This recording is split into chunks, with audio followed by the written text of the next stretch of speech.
punya 20 juta ton cadangan nikel sendiri. Cukup masuk akal atau enggak sih kekhawatiran ini begitu ya, sehingga melihat atau melirik opportunity lain, Pak Arief? Ya, pertama dari segi keterjangkauan atau affordability, memang iron besi itu jauh lebih berlimpah ketimbang nikel. Kemudian yang kedua adalah izinkan mungkin saya sedikit buka tentang data bahwa yang namanya Tesla, Elon Musk sendiri sudah beracang-acang, sudah memberikan semacam membuat strategic planning bahwa pada tahun 2030 Tesla itu akan membutuhkan atau menghasilkan baterai dengan kapasitas 3 terawatt hour. Oke. Terbayangkah sama Maria jumlah itu? 3 Nggak terawatt terbayang, hour Pak. itu semacam 3 terawatt hour semacam 3.000 gigawatt hour. Iya. 3.000 terawatt hour itu mampu menghidupi EV sejumlah kira-kira 40 juta mobil listrik dalam waktu setahun. Bayangkan coba. Nah, pada tahun 2030 menurut Elon Musk, yang dia sendiri menghendaki Tesla menghasilkan baterai dengan kapasitas 3 terawatt hour, itu dibutuhkan ya paling sedikit 1.850 metric ton 1.840.000 metric ton nikel. Itu jumlah yang luar biasa gede sekali, karena untuk saat ini juga contoh kayak ya Antam sendiri saat ini katakanlah 30.000 ton nikel. Kemudian yang namanya Vale itu sekitar 120.000 ton dan lain-lainnya katakan begitu ya. Ini bayangkan Tesla seorang membutuhkan 1.842.000 metric ton nikel.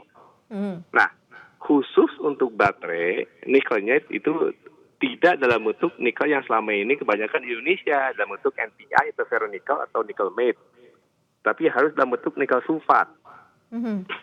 Artinya gini tadi seperti yang saya bilang, 1.850.000 ton nikel itu setara dengan 8.400.000 metric ton nikel sulfat hexahidrat. Itu yang diperlukan untuk baterai.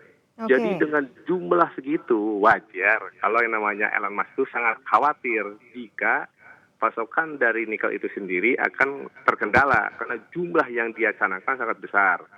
Itu dari sisi dia sendiri. Belum lagi ada kompetitor lain, ada CATL, ada AGChem, ada Volkswagen, ada macam-macam yang lainnya. Itu juga sama memburu nikel. Sehingga dalam hal ini wajar kalau dia sedikit atau banyak juga mengalihkan perhatiannya untuk ke jenis lain, yaitu lithium ferrofosfat. Begitu, Maria.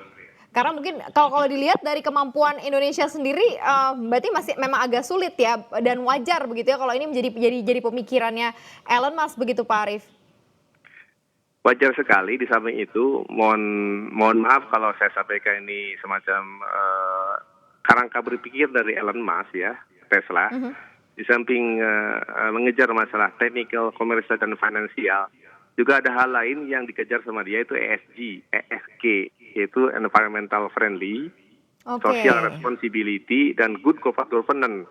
Nah, 3 ESG ini yang betul-betul yang sangat diperhatikan oleh Elon Musk, mungkin, tapi saya tidak tahu persis, dengan adanya ESG kriteria ini, dia mengalihkan yang tadinya ancang-ancang untuk investasi di Indonesia, sekarang declare dia kenyataannya mengalihkan investasinya di India. Tadinya kan mau di Indonesia, sekarang dia mengalihkan ke India.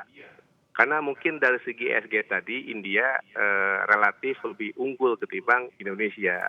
Jangan lupa untuk install aplikasi CNBC Indonesia yang tersedia di App Store dan Play Store. Dan ikuti terus perkembangan ekonomi bisnis terkini hanya di CNBC Indonesia Beyond Business.